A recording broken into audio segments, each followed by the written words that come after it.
मध्य प्रदेश के मोरेना डिस्ट्रिक्ट में चंबल की घाटियों के जंगलों के बीच है भारत का सबसे बड़ा ग्रुप ऑफ टेम्पल्स कॉम्प्लेक्स यानी बटेश्वरा टेम्पल कॉम्प्लेक्स, जिसे भारत का सबसे बड़ा जिगसॉ पजल भी कहा जाता है। आइए जानते हैं इंडियन हेरिटेज की एक और लेसर नोन धरोहर की कहानी आज के इस वीडियो में। पर उससे पहले do subscribe to the channel and hit the like button and support us in bringing the true facts and history for you all. Bateshwar temple complex 25 एकड़ के कैंपस में बने 200 से भी अधिक सैंडस्टोन के बने हिंदू टेम्पल्स को कहा जाता है, जिसको आर्कियोलॉजिकल स्टाइलिस्टिक डेटिंग के हिसाब से 9th से 11th सेंचुरी के बीच गुर्जर प्रतिहारा डायनेस्टी के टाइम पे बनवाया गया था। इनमें से अधिकतर मंदिर लॉर्ड शिवा, जिनका एक नाम भूतेश्वर भी है और जिनके नाम से इस साइट का सबसे बड़ा मंदिर है, उनके लिए बनाए गए थे। इसके अलावा कुछ मंदिर विष्णु और कुछ शक्ति को डेडिकेटेड है, यानी ये साइट हिंदुइज्म के तीनों मेजर ट्रेडिशंस को कवर करती है। हालांकि इस साइट की कंडीशन जैसी आज है वैसी 2005 से पहले नहीं थी। दरअसल 13वीं शताब्दी में ही हिस्टोरियंस के अकॉर्डिंग यहाँ एक अर्थक्वेक आया था, जिसमें ये टेम्पल कॉम्प्लेक्स पूरी तरह बिखर गया।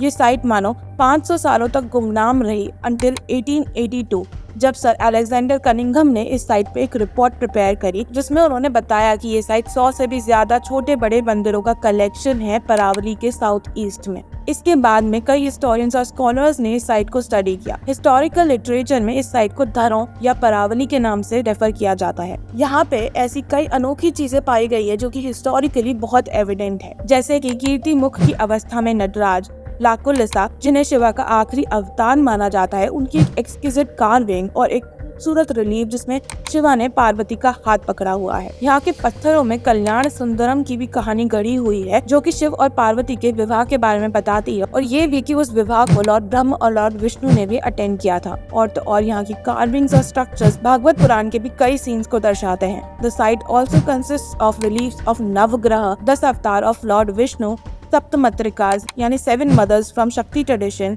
अष्टदिक्पालास यानी the 8 directions and many other marvellous things, जो कि हमारी हिस्ट्री और हेरिटेज के लिए बहुत ही सिग्निफिकेंट है। इनफैक्ट जैसी 3D कार्विंग्स यहाँ देखने को मिलती है वो बहुत ही यूनिक है और सेंट्रल इंडिया में रेयरली ही देखने को मिलती है। Quite fascinating, right? एक्सपर्ट्स की माने तो ये साइट ट्रेड रूट्स का एक मेजर पास थ्रू थी, यानी कई connecting trade routes ancient India के यहाँ से गुजरते थे। इसी के साथ यहाँ पे मौजूद थियोलॉजिकल डाइवर्सिटी, यानी जिस तरह से यहाँ हिंदुइज्म के इतने सारे कंपोनेंट्स को एक साथ में लाया गया है, इट सजेस्ट कि ये कोई नॉर्मल टेम्पल साइट नहीं है।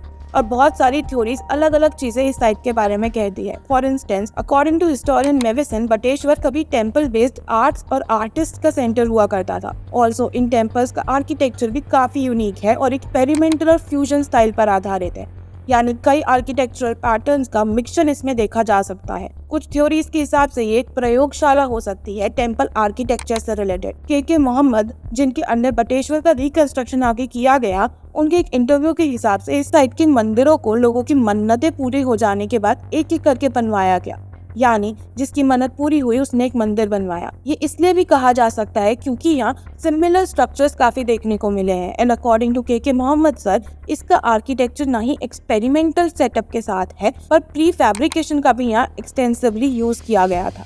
जी हाँ, इतने सालों पहले भी। आपके दिमाग में ये सवाल शायद आ रहा होगा कि आखिर ये साइट अर्थक्वेक में टूटने के बाद वापस से रेस्टोर क्यों नहीं हो पाई, या इस साइट का मॉडर्न टाइम्स में बहुत ज्यादा नुकसान क्यों नहीं हुआ ओवर द इयर्स। देखिए, इसकी लोकेशन चंबल वैली के जंगलों में है, जो कि एक रिमोट लोकेशन है और जहाँ डाकू यानी डिकॉइट्स का कल्चर बहुत था, इनफैक्ट है, और इसी डेंजर के कारण this place could not be easily accessed. So basically as a blessing in disguise, डाकूज और उनकी गैंग्स ने एक मेजर रोल प्ले किया इस साइट को एक्सप्लॉइट होने से बचाने के लिए। और फिर उसके बाद 1920 में आर्कियोलॉजिकल सर्वे ऑफ इंडिया यानी ASI ने बटेश्वर को प्रोटेक्टेड साइट नोटिफाई कर दिया, जिससे यहाँ की एक्सेस और भी लिमिटेड हो गई होगी। लेकिन इस साइट के गौरव को वापस लाने के लिए इसका रेस्टोरेशन ASI ने 2005 में शुरू किया, जिसमें इंटरेस्टिंगली डेकॉइट निर्भय सिंह गुर्जर, जो कि वहाँ के खतरनाक और नामी डाकू थे, उन्होंने भी सपोर्ट किया।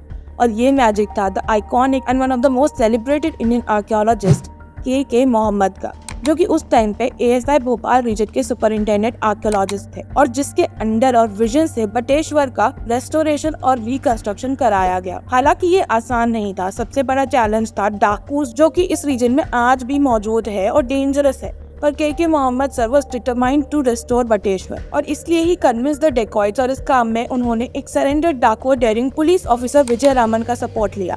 ये वही विजय रामन है जिन्होंने पान सिंह तोमर का इनकाउंटर किया था। नेक्स्ट चैलेंज था mining mafia, but somehow ASI team under KK Mohammed was able to restore 80 temples of Bateshwar, and this is a great archaeological achievement. From an abandoned site to a religious tourist spot that Indians and Indian heritage celebrates today, Bateshwar has a fascinating story, isn't it?